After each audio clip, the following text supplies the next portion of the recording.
élection communale 2024, le débat. Bonjour à tous et bienvenue en direct pour ce nouveau débat préélectoral direction Stavelot. Ce matin avec deux listes en lice, si j'ose dire, avec deux invités, donc deux têtes de liste. Thierry de Bournonville, bourgmestre sortant, tête de liste sur la liste du bourgmestre, bonjour. Bonjour. Et Fabrice Lebrun, tête de liste citoyen, bonjour également. Bonjour. Et merci d'avoir accepté l'invitation de ce débat ici en direct. Je vais commencer avec vous. Thierry, vous êtes en route pour un 5e mandat, ça fait beaucoup, non? Vous avez toujours le feu sacré ou pas? Je l'ai toujours, oui. Je suis très motivé et toute mon équipe me motive également parce que on m'a demandé de conduire à nouveau la liste et je le fais avec plaisir. C'est un peu une passion chez moi et je dois dire que je recueille beaucoup de sympathie par rapport à cette nouvelle candidature. Alors Fabrice, vous avez passé 6 ans sur le banc de l'opposition. Est-ce qu'il est temps de prendre de nouvelles responsabilités là? C'est pour ça que vous êtes aussi tête de liste ici à Citoyen. Oui, bon, je pense que j'étais un conseiller assez actif pendant la mandature. Et donc, j'aimerais bien prendre de nouvelles responsabilités dans la commune, et donc d'où l'engagement de tête de liste sur Citoyen. Alors vous savez, j'aime bien titiller un peu justement les listes et les candidats aussi. Alors j'étais voir vos différents programmes ce matin, notamment en ligne avec les posts sur les réseaux sociaux notamment. Alors Thierry, il y a une phrase qui m'a interpellé. Vous voulez impliquer les citoyens, c'est notre priorité selon la liste de Bourgogne. C'est quand même sympa pour votre voisin, ça. Mais c'est-à-dire que nous avons impliqué les citoyens tout au long de la mandature en créant, pas moins de 13 commissions différentes. Je pense qu'il y a eu des appels à participation et que c'est évidemment également un de nos soucis, c'est d'impliquer les personnes qui vivent à Stavelot. Alors un des points de votre programme, Fabrice, c'est avec vous pour le développement du territoire. Je comprends très bien, vous voulez agrandir le territoire stavelotais, repousser les frontières? Non. Avec vous, c'est pour vraiment une démarche participative, ouverte, dans laquelle on implique le citoyen. Des commissions, par exemple, si on prend des commissions au niveau des villages, c'est pouvoir réunir les villages pour pouvoir prendre des décisions concernant la mandature. En fait. Alors, on va rentrer dans le vif du sujet. On va en faire quoi de ce centre de Stavelot? C'est qu'il y a le master plan, on en a beaucoup parlé ici sur antenne également, ce fameux master plan pour essayer de redessiner, redévelopper le centre de Stavelot, le centre historique aussi. On va en faire quoi là précisément justement de ce master plan, de ses conclusions? Eh bien le master plan, il a été réalisé, c'est une chose. Qu'est-ce qu'il nous a permis de faire? Comme je l'ai dit sur Védia, il nous a permis de faire une opération de rénovation urbaine. Cette opération de rénovation urbaine, donc, elle a été ciblée sur 14 fiches et j'ai été personnellement la défendre à Namur, et ça a bien marché puisque nous avons obtenu quand même un accord pour plus de 8 millions de subsides. Et je me permets de dire également que là-dedans, nous venons d'obtenir, et ça c'est encore une bonne nouvelle, nous venons d'obtenir enfin le subside à l'acquisition du SPAR pour 324 000 €. Nous pourrons obtenir pour la démolition un subside de 80%, donc tout cela est arrivé il y a quelques jours. Très opportunément. Mais oui, mais ce n'est pas parce que nous vivons en période électorale que nous ne pouvons pas donner de bonnes nouvelles. Êtes-vous d'accord? Moi je suis d'accord avec vous, mais est-ce que Fabrice Lebrun est d'accord avec vous justement sur cette vision? C'est littéralement Saint-Nicolas, on est content pour les finances publiques de Stavelot. Le dossier du SPAR, je rappelle aussi pendant la mandature, le dossier du SPAR, c'est un dossier qu'on avait un peu oublié à un moment donné, donc lors d'un conseil communal, on a rappelé qu'il existait. Et on est très content que ça avance, puisque clairement, sur la prochaine mandature, s'occuper de cette place et de ce qu'on appelle finalement un chancre, il est nécessaire de faire quelque chose pour cette zone. Et on rappelle que juste à côté, il y a Astir aussi dont il faut s'occuper, donc c'est un des objectifs de la mandature. Justement, cette maison Astir avec un poste qui est tombé encore hier sur la page de la liste du bourgmestre. Elle est toujours debout. La deuxième esquisse est prête. Et pourquoi a-t-on dû faire une deuxième esquisse? C'est parce que lors de la première, le voisin, malheureusement, ne voulait pas nous céder quelques mètres carrés. Donc, il a fallu repartir de zéro. Cette esquisse, elle a été vue par la WAP. Elle a été acceptée par la WAP. Et alors, ce qu'on va faire de la maison Astir, et j'avais demandé à l'époque qu'on achète la maison chauffée, parce que la maison Astir en elle-même, elle est très petite. Donc, nous avons les deux. Nous allons faire une maison de l'artiste. Ça vous convient, ça? C'est une idée aussi qu'on défend chez Citoyens? Pour l'affectation, on n'a pas encore réfléchi en profondeur. On pensait à un musée du folklore, par exemple, pour mettre le folklore en évidence. Mais je pense que là, en 6 ans, on a fait 2 esquisses. Il est temps d'y aller. Parce que si on attend encore 6 ans, je pense qu'il n'y a plus de maison à Steyr. Donc la grande priorité, toutes les personnes qui sont passées à côté de la maison à Steyr se rendent compte qu'il y a un petit problème, ou même un gros problème, et qu'il faut s'en occuper. Donc d'abord rénover, puis l'affectation, je pense que ça peut faire partie justement de la démarche avec vous pour décider de l'affectation de ce bâtiment. Ouais, ça tombe bien aujourd'hui parce qu'il faut sortir le parapluie justement pour protéger cette maison à Steyr. Ça c'est fait. Alors, il y a autre chose aussi qui est un thème central aussi dans toutes les campagnes, notamment législatives, encore un petit peu aussi ici au communal, c'est la sécurité bien entendu. Est-ce qu'il y a quand même de la petite délinquance à Stavelot? Il faut pouvoir la gérer également, il faut pouvoir agir, prévenir et punir aussi. Il y a de la petite délinquance, mais bon, on ne peut pas dire que ce soit énorme. Je le rappelle, le chef de zone a fait un très beau rapport par rapport à la délinquance, tout ce qui se passe au niveau de sa zone. Bon, Stavelot, c'est quand même pas l'enfer, hein. Non, il y a un peu de délinquance, bon, il y a un peu de, bon, il y a parfois aussi, bon, un peu de drogue, mais les chiffres par rapport à la consommation de drogue sont en diminution. On tire le même constat, citoyen. Il y a un sentiment d'insécurité ou pas? En tout cas, c'est une petite commune où il fait bon de vivre, donc on a bon chez nous, mais il faut prendre le problème dès le départ, hein. Donc nous, on est dans la démarche purement préventive, et donc on aimerait bien engager un éducateur de rue, mais à temps partiel, puisqu'on ne saurait pas financer un temps complet, pour vraiment améliorer la démarche préventive, et notamment via la maison des jeunes. Alors moi, ce qui m'interpelle aussi dans toutes les campagnes pour les élections communales, c'est qu'on se dit « Et les villages, il ne faut pas oublier les villages », mais on a un peu l'impression qu'on les oublie souvent pendant quelques années, et puis pendant la campagne électorale, on se dit les villages et tout. Qu'est-ce qu'on prévoit d'y faire? Qu'est-ce qu'on y a déjà fait dans ces villages? Ce qu'on va y faire, c'est mettre en œuvre, enfin, puisqu'il est prêt, le PCDR, avec plusieurs actions dans les villages. Nous les avons toujours soutenus. Nous avons soutenu les salles, nous avons soutenu le comité des fêtes, nous avons soutenu le football club de Steyr. Donc, dire qu'on ne fait rien dans les villages, ce n'est pas exact. Je n'ai pas dit ça, j'ai dit de manière générale. D'autant plus que, je vous dis, le plan communal de développement rural, il est prêt.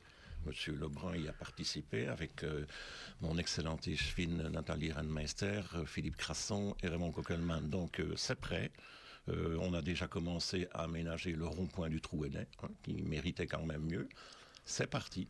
Oui, justement, Fabrice Leroy, vous avez participé à l'élaboration de ce PCDR. Toutes les démarches participatives, c'est avec vous, j'en suis. Hein. Mais le PCDR, c'était un des points phares du programme de citoyens en 2018, donc on est très content évidemment qu'on ait été écouté sur ce point-là, puisque c'était quelque chose qu'on pouvait mettre en œuvre depuis 1992 et qu'on n'avait pas mis en œuvre jusque-là, donc on avait l'impression d'être finalement une des dernières communes à ne pas l'avoir mis en œuvre. Donc ça va donner du financement effectivement pour des projets villages. Nous, le grand thème sur les villages, c'est un centre de convivialité par village, c'est de pouvoir en avoir un peu pour tout le monde. Parfois, dans les petits villages, parfois un banc qui parfois est mis dans la mauvaise direction. Parfois, c'est la rénovation d'un toit. Parfois, c'est la rénovation d'une buvette. Je pense que tous ces projets-là doivent être mis. Et dans le cas du PCDR, effectivement, on a du financement. Mais parfois, il y a des petits projets qui n'ont pas nécessairement un coût énorme et qui permettent finalement de faire plaisir aux villageois. Alors, la force d'une commune aussi, ce sont les services qu'elle propose pour les citoyens, notamment les écoles. Il y a un point sur lequel vous n'entendez pas trop, c'est l'avenir de cette école de hockey. Il y a des conteneurs depuis un petit moment. Il est quand même temps de passer à une rénovation et une reconstruction un peu plus conséquente. Non? Savez-vous que nous avons, au cours de cette mandature, mis la somme de 2 246 000 € dans nos écoles. L'école de Francorchamps, elle est splendide. Elle est déjà trop petite. La preuve, mais oui, elle a un succès fou. Et on est passé en peu de temps jusqu'à 250 élèves. Reste le problème de l'école de hockey, où là, de fait, il y a un conteneur.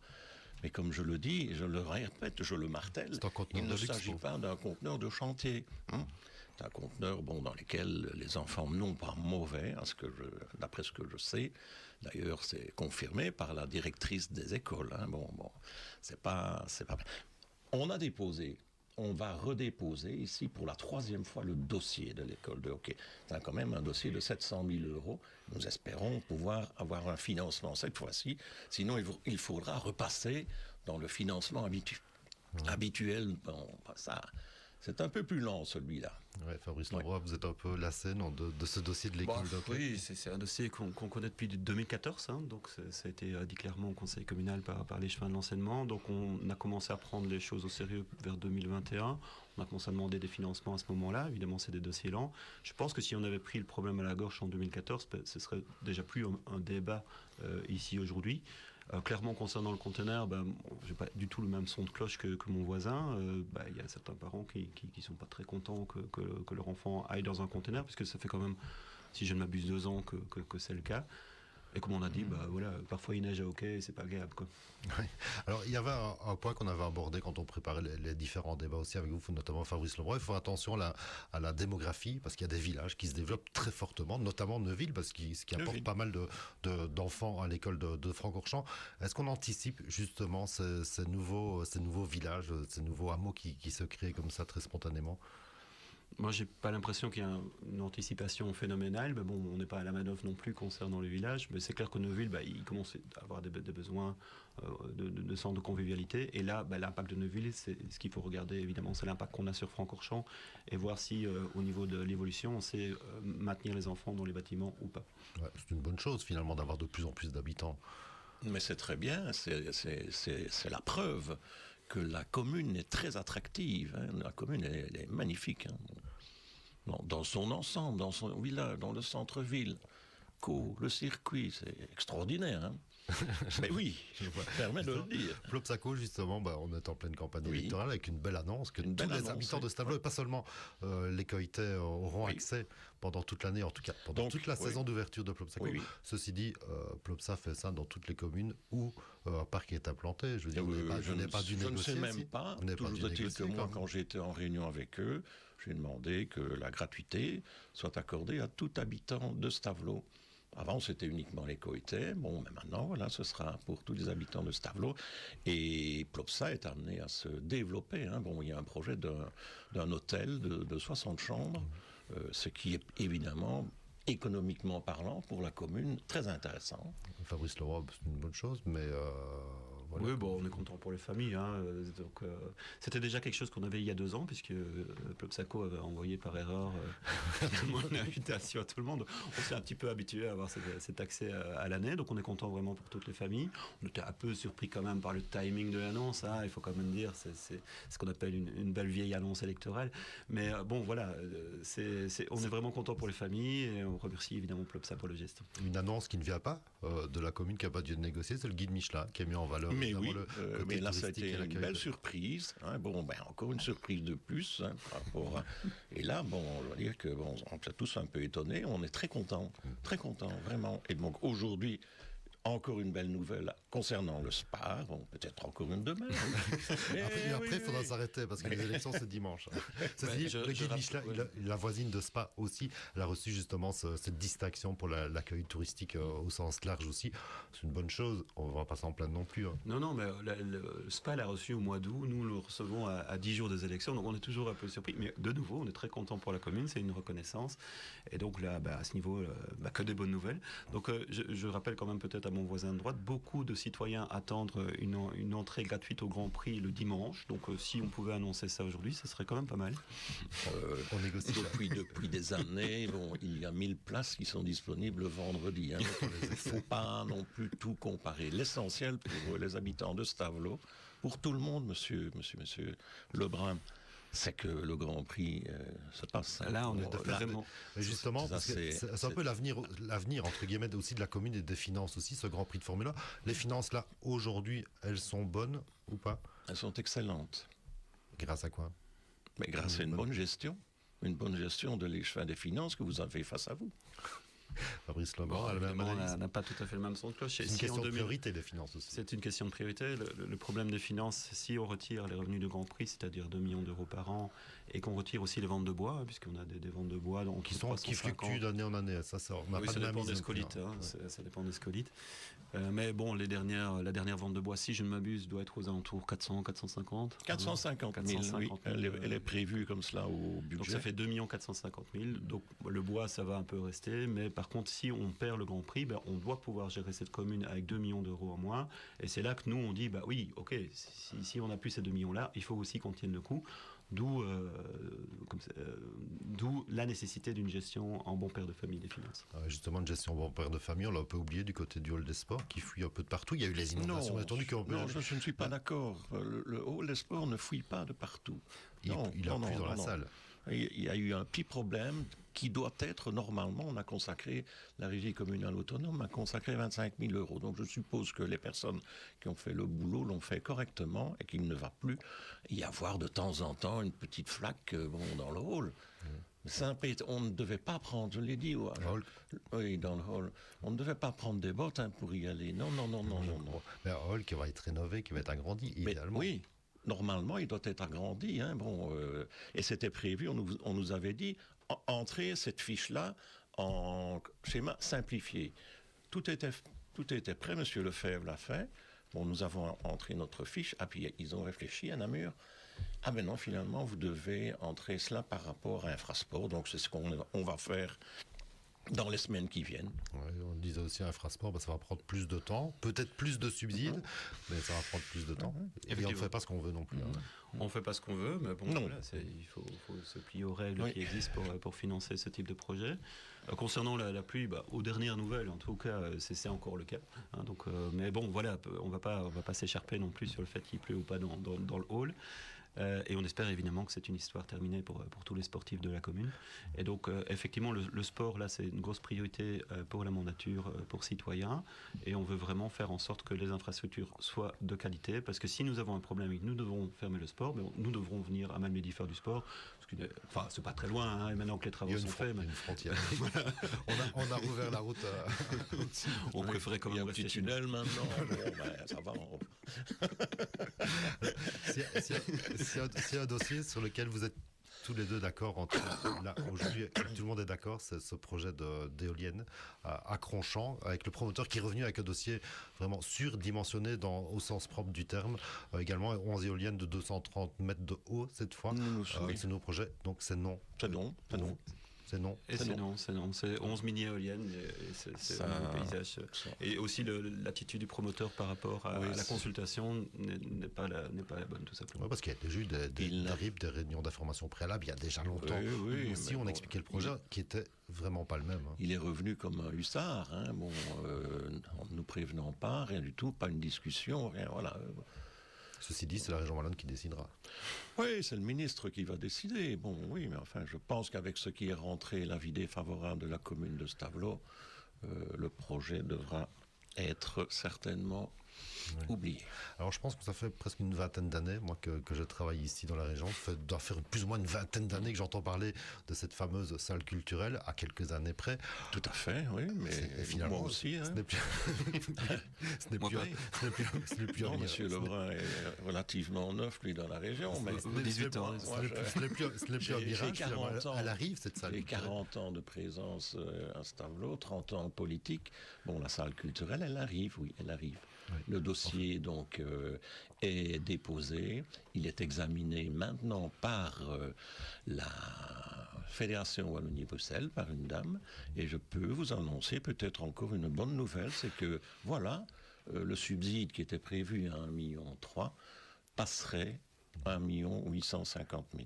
Voilà, d'après les premières relevées de cette dame qui travaille pour notre dossier. Donc, le problème de la salle culturelle, c'est qu'on est encore évidemment tombé à l'époque où, la crise, les marchandises, les matières premières, c'est pas de chance, il faut le dire. Hein. On parle d'un budget de combien? On va tourner aux environs. Avec les options ou par d'options, on est à 3,8 millions. Pas loin.